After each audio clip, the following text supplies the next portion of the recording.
नमस्कार साथियों, मेरा नाम डीसी यादव है और आप सभी का DCIS पे भरपूर स्वागत है।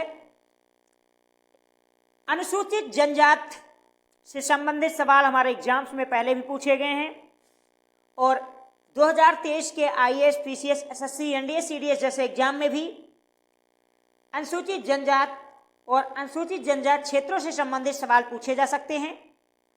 तो हमारी संसद ने कौन कौन से ऐसे कानून बनाए हैं जो अनुसूचित जनजात से संबंधित है, साथ ही भारत के संविधान में अनुसूचित जनजात की संस्कृति, उनकी सभ्यता के रखरखाव और प्रबंधन के लिए कौन कौन से कानून बनाए गए हैं, हम इस पर चर्चा करेंगे। तो आप सभी को बता दें कि भारत के संविधान में अनुसूचित जनजात से संबंधित 3 प्रमुख पहलू आपको मिलेंगे।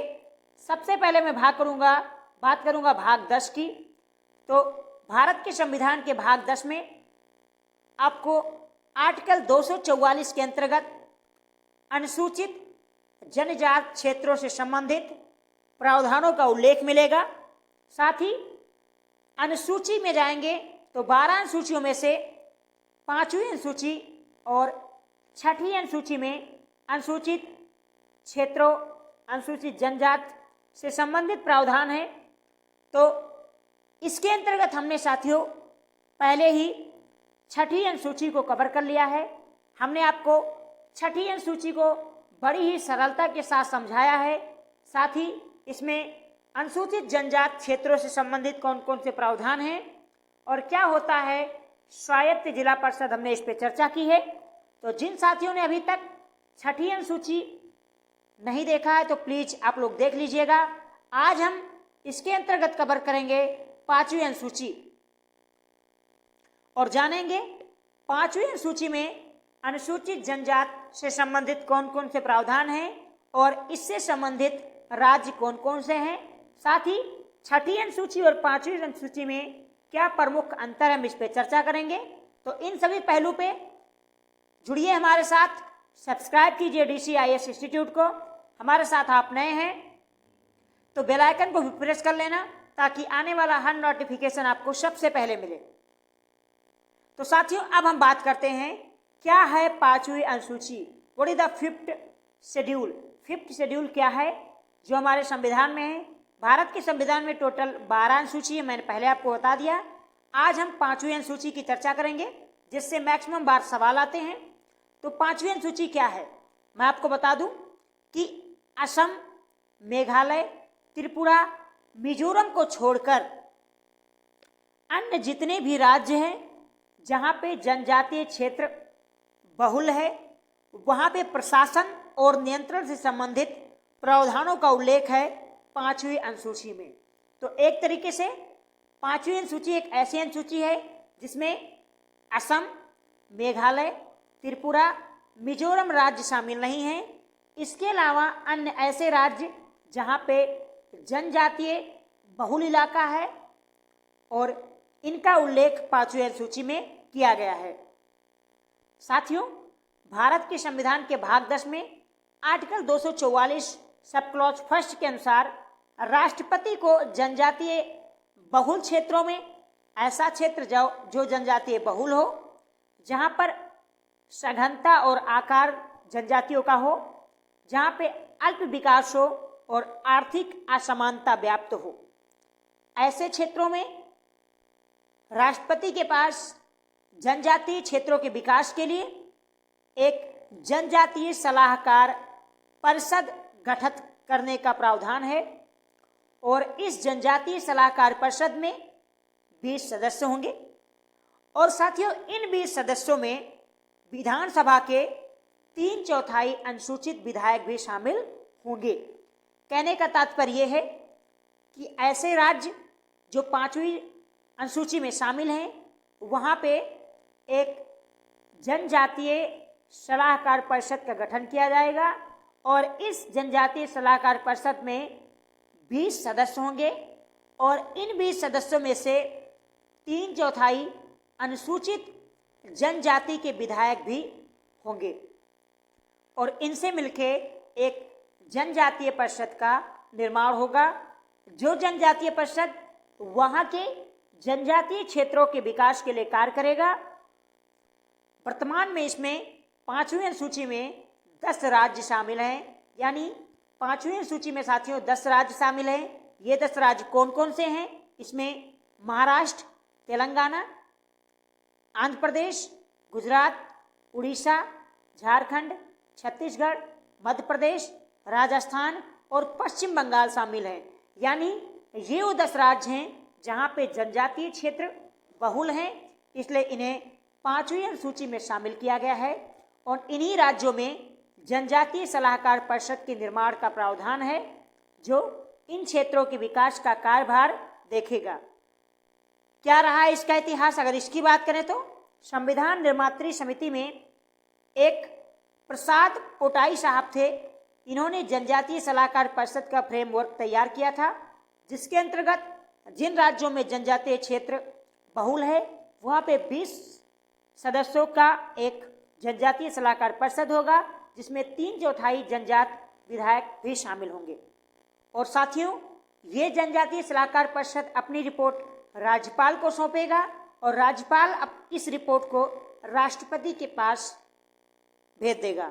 यानी ऐसे में हम ये मान सकते हैं कि अंतिम जो निर्णय लेने का अधिकार है जनजातीय सलाहकार परिषद पे, वो राष्ट्रपति के पास है। हालांकि राज्यपाल के पास भी ऐसी शक्तियां हैं, लेकिन राज्यपाल के सहमति के बिना नहीं हो सकता है। अब आप लोगों के पास एक दिमाग में सवाल आता होगा, क्या संसद इसमें संशोधन कर सकती है? तो जी हाँ, संघ सरकार के पास इससे प्रशासन संबंधी अध्यादेश जारी करने की भी कार्यकारी शक्ति है। यानी इसमें संघ सरकार अध्यादेश भी जारी कर सकती है। साथ ही संसद 5वीं अनुसूची में सामान्य बहुमत के साथ संशोधन कर सकती है। इसे आप याद कर लीजिए।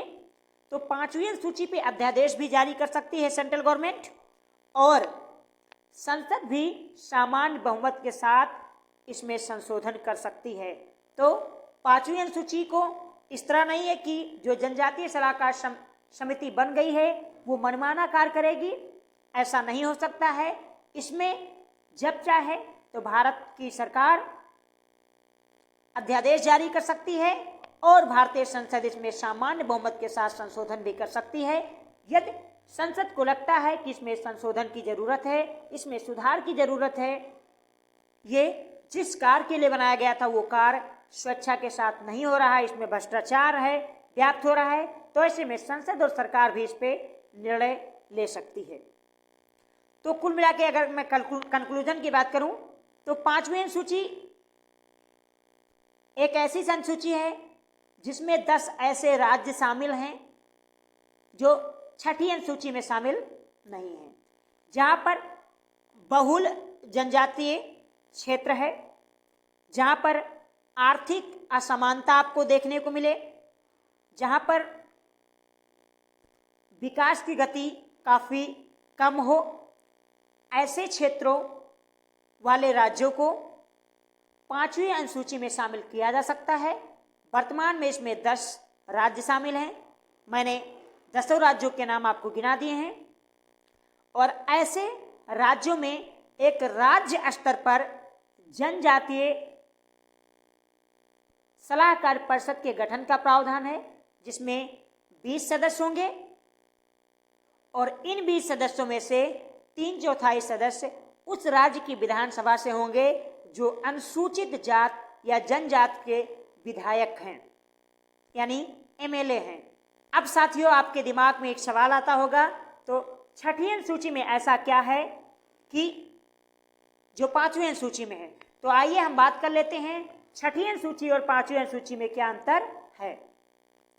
साथियों, सबसे पहले अगर मैं बात करूं 6ठी अनुसूची की, तो 6ठी अनुसूची में असम, मेघालय, त्रिपुरा, मिजोरम के जनजातीय क्षेत्र शामिल हैं।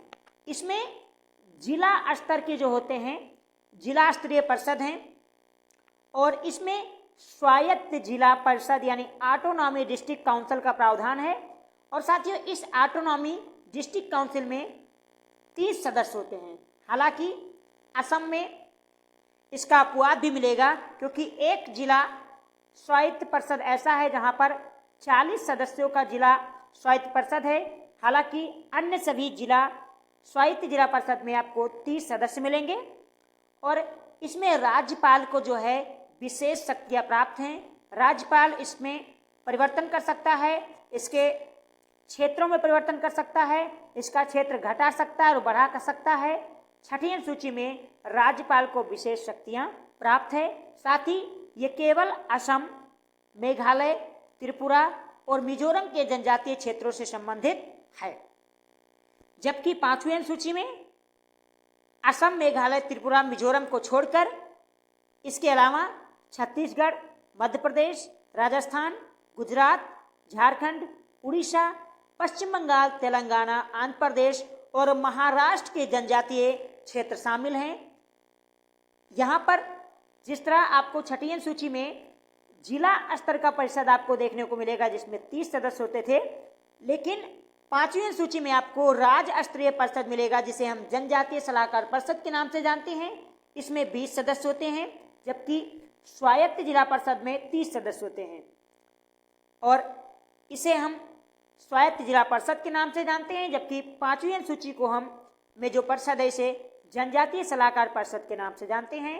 इसमें राज्यपाल को विशेष शक्तियाँ प्राप्त है, इसमें राष्ट्रपति को विशेष शक्तियाँ प्राप्त है और राष्ट्रपति के आदेशानुसार ही यहाँ पर राज्यपाल जनजातीय क्षेत्रों का कार्यभार देखता है। इसमें संसद परिवर्तन कर सकती है सामान्य बहुमत के साथ और छठी अनुसूची में ऐसा है कि अगर राज्यपाल चाहे तो संसद या विधानसभा का कोई भी कानून लागू ना करे। तो साथियों, ये था जनजातीय क्षेत्रों और उससे संबंधित प्रावधान। आशा करता हूँ आप सभी को पसंद आया होगा और मैंने छठी अनुसूची को बड़ी डिटेल के साथ कवर किया है।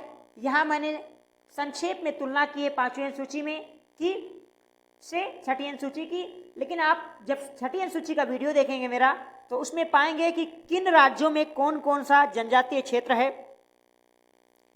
असम में कितने क्षेत्र हैं, मिजोरम में कितने क्षेत्र हैं, मेघालय में कितने क्षेत्र हैं, त्रिपुरा में कितने क्षेत्र हैं, इन सभी को डिटेल से आपको चर्चा मिलेगी छठी अनुसूची में। तो छठी अनुसूची आप देखना जरूर।